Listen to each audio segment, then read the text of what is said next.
1,140,000 maravedis. That is the exact amount, recorded in a surviving account book now preserved in the archive of the Indies in Seville, that a man named Luis de Santangel personally advanced to equip 3 small ships for a Genoese sailor named Christopher Columbus. Santangel was the royal treasurer of Aragon. He was also the grandson of a Jewish man named Azarias Chinilo, who had been forced to convert to Christianity under the pressure of Spanish persecution decades earlier. The money Santangel lent to the Spanish crown in the spring of 1492 would fund the most consequential voyage in the history of Western civilization. And in the very same month that Ferdinand and Isabella accepted his loan and commissioned Columbus to sail west, they signed a decree that would expel every unconverted Jew from Spain, including the very class of people to which Santangel secretly belonged. The nation that sent Columbus to discover the New World was simultaneously destroying the people who paid for the trip. This is the story of the Alhambra Decree. Not the version you learned in school. The one where 1492 is a triumphant year of Spanish unification and global discovery. This is the version recorded in the archives, in the testimony of the expelled, in the account books of the crown, and in the mocking words of a rival sultan who watched Spain commit what he openly called an act of stupidity. It is the story of how a kingdom chose religious purity over economic survival, and how the consequences of that choice shaped the Mediterranean world for the next 500 years. To understand what Spain destroyed in 1492, you have to understand what it had built. For roughly 3 centuries, from the 900s to the 1200s, the Iberian Peninsula was home to one of the most extraordinary experiments in coexistence the medieval world had ever seen. Under Muslim rule in Al-Andalus, Jews, Christians, and Muslims lived in a state that later historians would call la convivencia, the coexistence. It was never perfect. It was never free of tension. But it produced something remarkable. Jewish scholars, freed from the worst restrictions of Christian Europe, rose to positions of extraordinary influence. They served as diplomats, physicians, astronomers, translators, tax collectors, and philosophers. They operated in 3 languages, Hebrew, Arabic, and the emerging Romance vernacular, and became indispensable bridges between civilizations. Consider just the names. Hasdai ibn Shaprut, in the 10th century, served as the de facto foreign minister to Caliph Abd al-Rahman III in Cordoba, negotiating with Christian kingdoms on behalf of the Muslim ruler, because Jews were trusted by both sides in ways that neither Muslims nor Christians could be trusted by the other. Solomon ibn Gabirol composed philosophical works in Arabic that would later influence Thomas Aquinas. Judah Halevi wrote poetry in Hebrew that still appears in Jewish liturgy 1,000 years later. And then there was Moses Maimonides, born in Cordoba in 1135, who became simultaneously one of the greatest physicians, philosophers, and legal codifiers in Jewish history. His Guide for the Perplexed synthesized Aristotelian philosophy with rabbinic thought. His Mishneh Torah remains a foundational code of Jewish law. He was a doctor, a theologian, a logician, and a political advisor, and he embodied a type of Jewish intellectual that could only have emerged in the unique conditions of medieval Spain. This was the soil in which Sephardic Jewry grew. Sepharad is the Hebrew word for Spain, and the Jews of Sepharad developed a civilization that was distinct from the Ashkenazi Jews of France and Germany.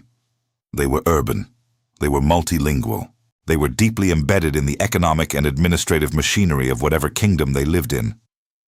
And when the Christian Reconquista gradually pushed Muslim rule southward over the centuries, the Jews adapted. They served Christian kings with the same skills they had offered Muslim caliphs. They managed royal finances, collected taxes, administered trade networks, practiced medicine, and translated the Arabic scientific texts that would fuel Europe's intellectual awakening. By the 14th century, the Jewish community in Spain was the largest in the world. Estimates vary, but before the catastrophe that was about to unfold, there may have been as many as 300,000 Jews living across the kingdoms of Castile and Aragon. They lived in organized communities called aljamas, with their own courts, their own tax systems, and their own religious institutions. In cities like Toledo, Seville, Barcelona, Burgos, and Córdoba, the Jewish quarters were centers of commerce and learning. The community produced not just scholars, but an entire merchant and financial class that connected Spain to trade networks stretching from North Africa to the Low Countries. And then came 1391. In June of that year, incited by the inflammatory preaching of a priest named Ferran Martinez, mobs attacked the Jewish quarter of Seville. The violence spread like fire across the peninsula. Within weeks, Jewish communities in Córdoba, Toledo, Barcelona, Valencia, and dozens of smaller cities were attacked. Synagogues were burned. Homes were looted. The numbers are difficult to pin down with precision, but the scale was devastating. According to the historian Joseph Perez, the pogroms of 1391 resulted in approximately 200 Jews converting to Christianity, not out of conviction, but out of terror. An unknown but significant number were killed outright. The violence of 1391 did not end Jewish life in Spain, but it fundamentally transformed it. Overnight, Spain now had a massive population of conversos, Jews who had accepted baptism under duress. Some of these converts genuinely adopted Christianity. Many did not. They continued to observe Jewish customs in private, lighting Shabbat candles behind closed doors, fasting on Yom Kippur, avoiding pork. They became what the Spanish contemptuously called marranos, a word that literally means pigs, and their existence created a paradox that would consume Spain for the next century. The problem, from the perspective of the Spanish church and crown, was this. You could not persecute a Jew for being a Jew because Judaism was a recognized, if inferior, legal status. But you could persecute a Christian for practicing Judaism because that was heresy. And if tens of thousands of conversos were secretly maintaining Jewish practices, then the church had a heresy problem of enormous proportions. This is the logic that gave birth to the Spanish Inquisition. Established by papal bull in 1478 and placed under the direction of Tomás de Torquemada in 1483, the Inquisition was officially tasked with identifying and punishing heretics. In practice, it became a machine for investigating conversos. Its methods were systematic and brutal. Neighbors were encouraged to denounce neighbors. Suspects were interrogated, sometimes under torture. Those found guilty of secretly practicing Judaism were given the chance to repent. Those who refused, or who relapsed, were burned alive in public ceremonies called autos de fe, acts of faith. According to records compiled by historians studying Inquisition tribunal archives, no fewer than 13 Osos conversos were executed in the first 12 years of the Inquisition's operation. The Santangel family, the very family that would later finance Columbus, was among those targeted.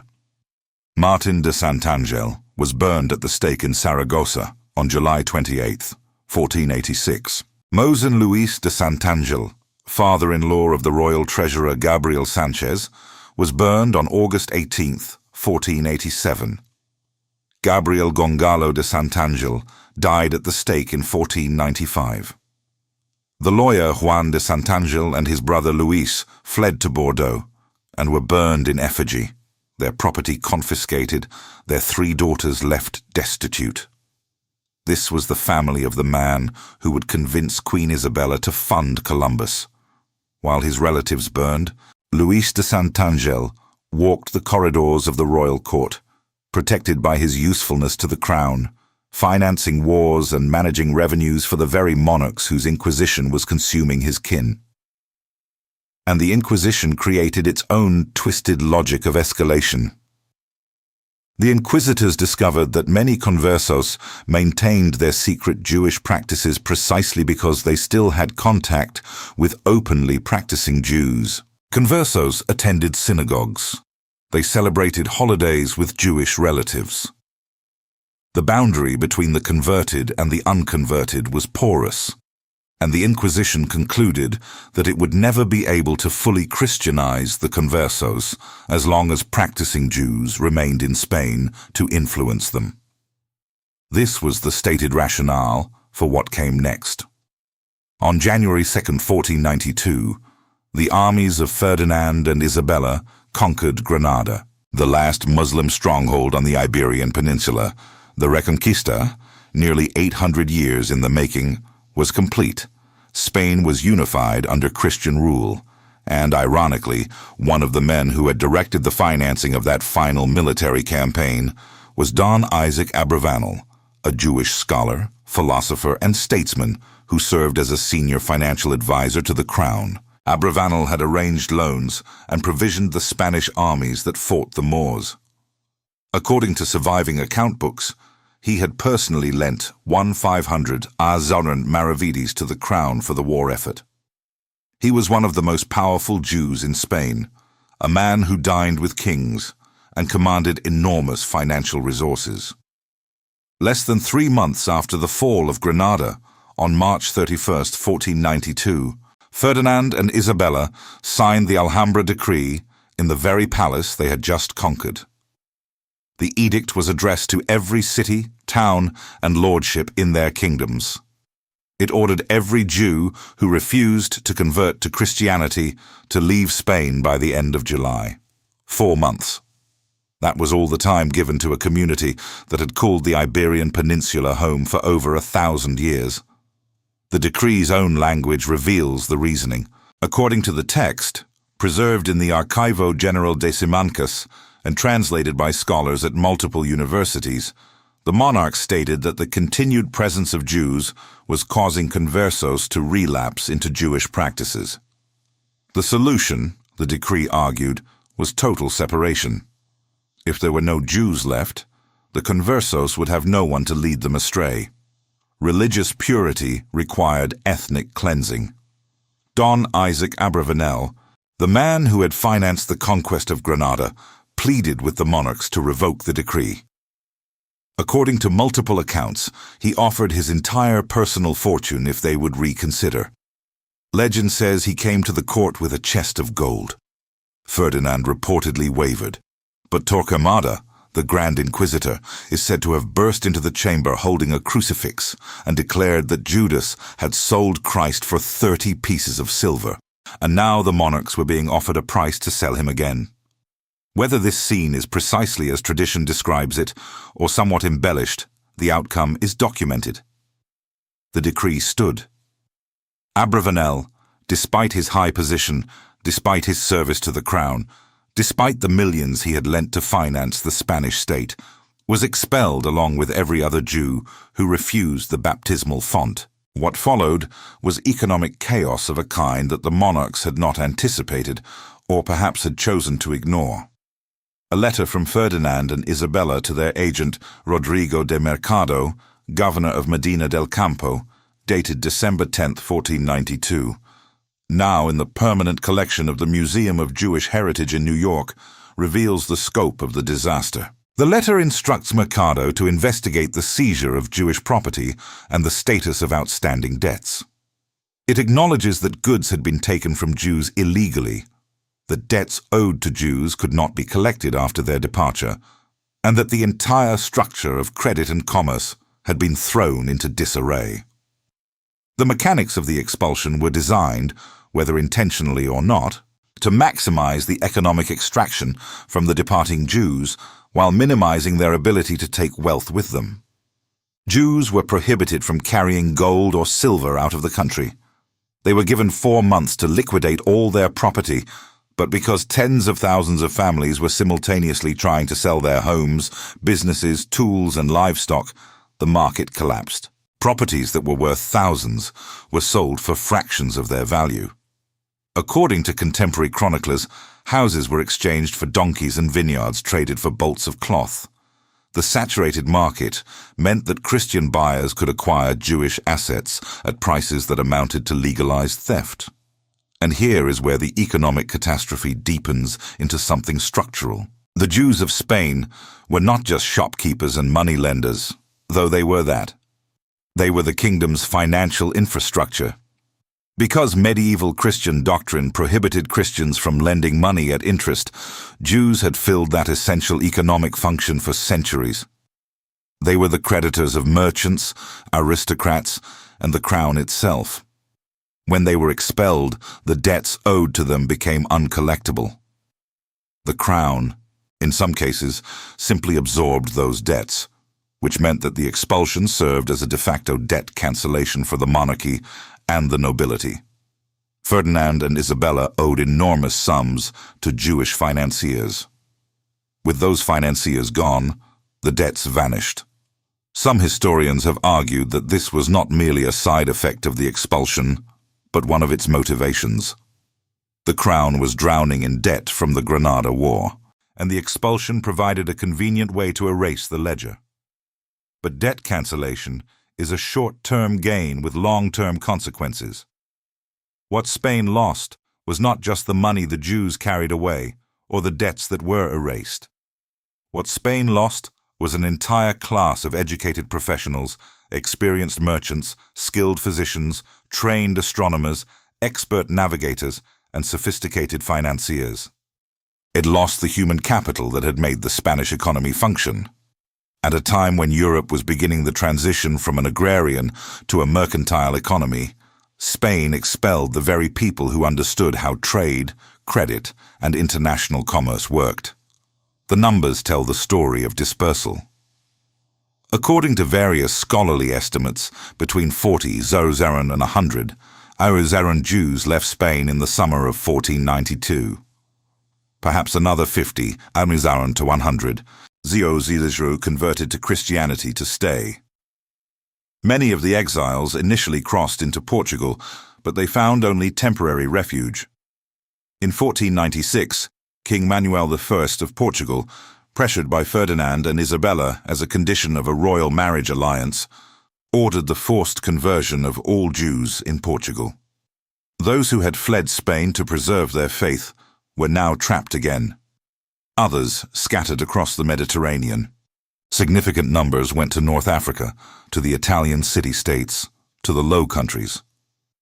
But the largest single destination was the Ottoman Empire, and this is where the story takes its most pointed turn.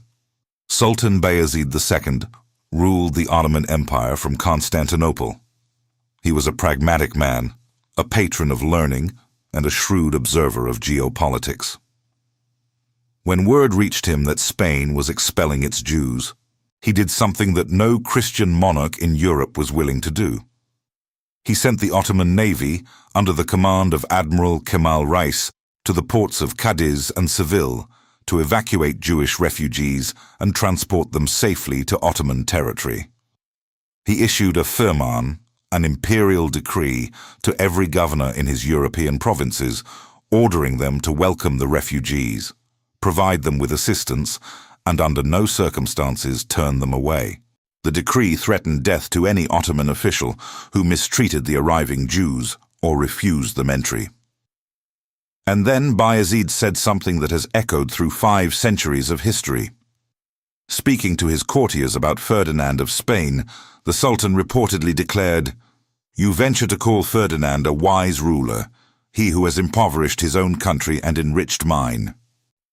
Whether the exact phrasing has been polished by transmission through the centuries, the substance is confirmed by multiple Ottoman and Jewish sources, including the writings of Moses Kapsali, the chief rabbi of the Ottoman Empire, who was instrumental in organizing the reception of the refugees. Bayezid was not being sentimental, he was being strategic, and he was right. The Sephardic Jews who settled in the Ottoman Empire brought with them exactly the skills that Spain had discarded.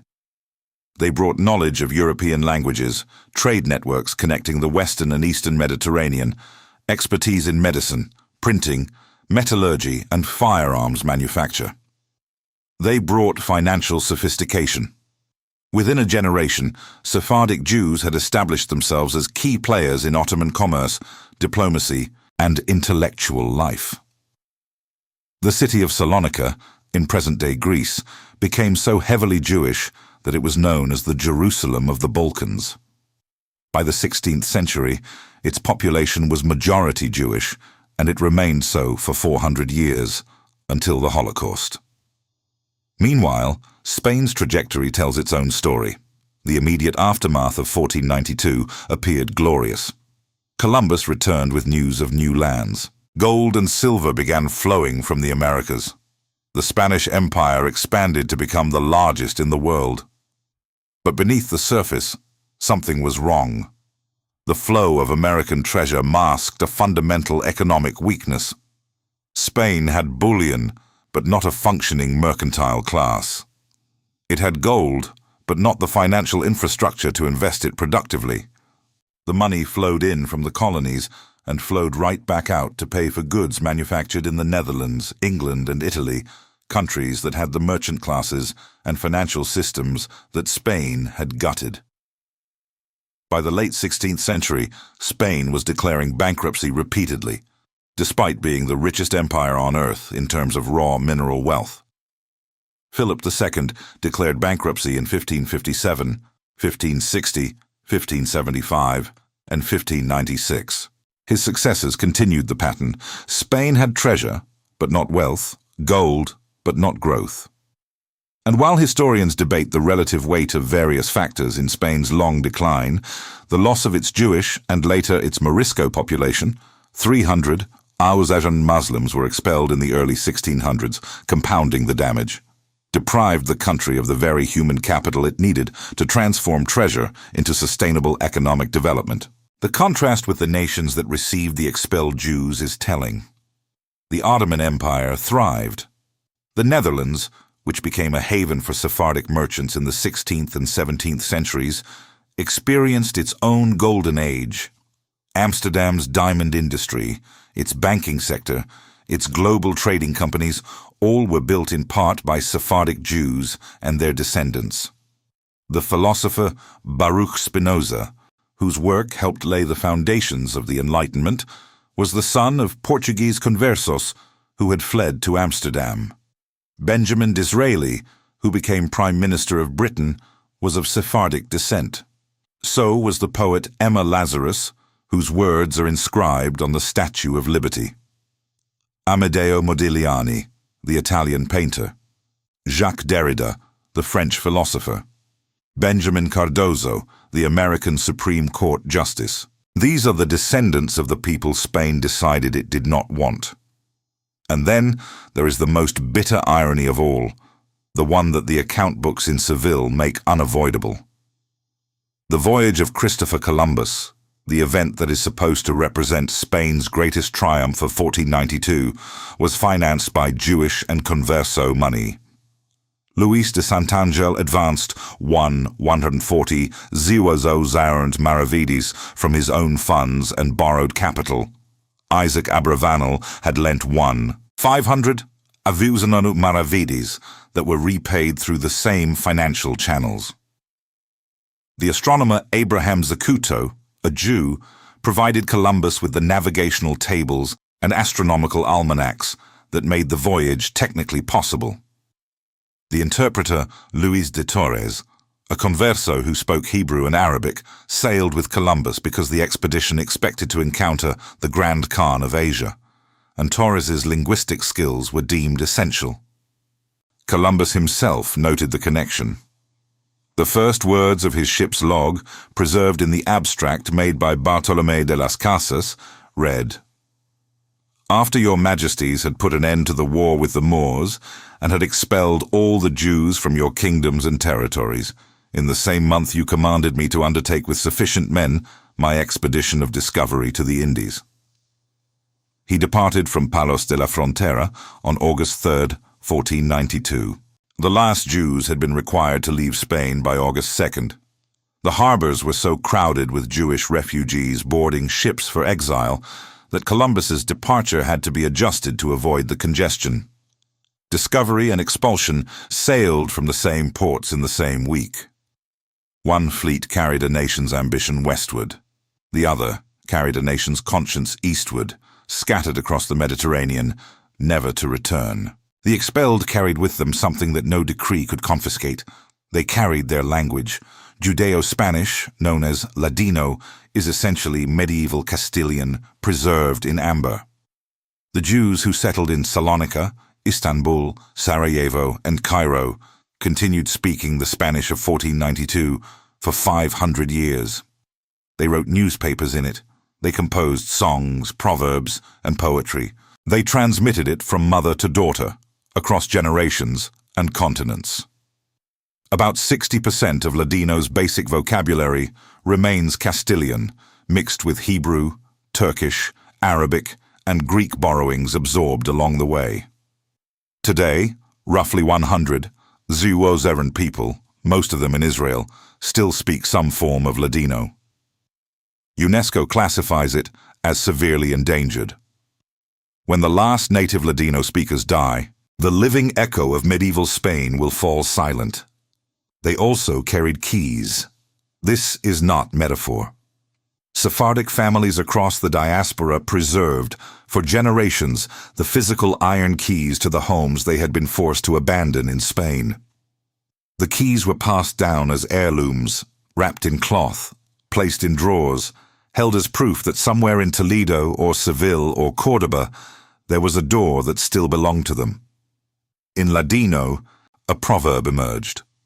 When someone gave you a gift of great value, you were told to care for it, like la llave in cachon, like the key in the drawer. It became a symbol of permanent, irreversible loss, carried with permanent, inextinguishable hope. The Spanish state has spent the last century trying, in its cautious institutional way, to acknowledge what was done. The Alhambra decree was not formally revoked until December 16, 1968, 476 years after it was signed. In 1992, on the 500th anniversary, King Juan Carlos attended a ceremony at the Beth Yaakov Synagogue in Madrid, wearing a yarmulke, and prayed alongside Israeli President Chaim Herzog. The king said that Sepharad was no longer just a nostalgic memory, that the Hispano-Jews were at home in Spain. In 2015, the Spanish Parliament passed a law offering citizenship to descendants of the expelled Sephardic Jews. By 2021, approximately 150 Zeuozeren applications had been filed. About 33 Zeuozerns were approved. But citizenship cannot undo what the expulsion accomplished. It cannot rebuild the aljamas of Toledo and Seville. It cannot restore the synagogues that were converted into churches, many of which still stand, their Hebrew inscriptions visible beneath layers of Christian plaster. It cannot reassemble the trade networks that once connected Barcelona to Cairo, or return the medical knowledge, the astronomical expertise, the philosophical traditions, the financial systems that walked out of Spain on tired feet in the summer of 1492.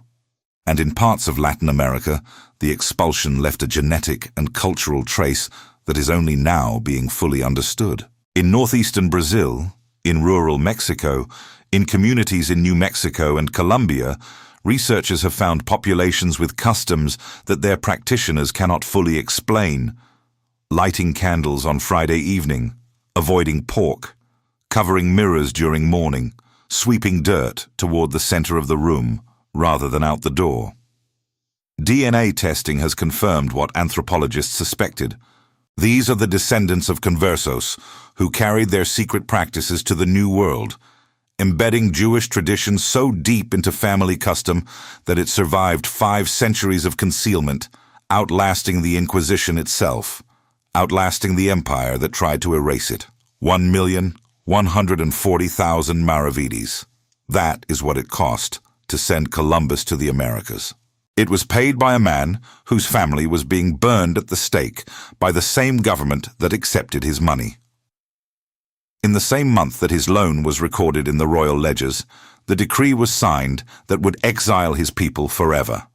And 500 years later, the descendants of the expelled carry keys to doors that no longer exist, speak a language that is dying, and file paperwork to reclaim citizenship in a country that still has not fully reckoned with the cost of what it chose.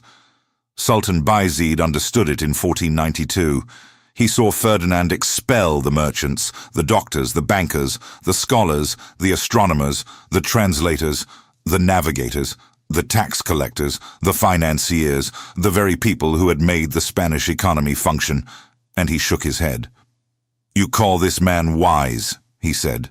"He has impoverished his own country and enriched mine." The Ottoman Empire welcomed the refugees. Spain counted its American gold, and the centuries rendered their verdict. The gold ran out. The people did not.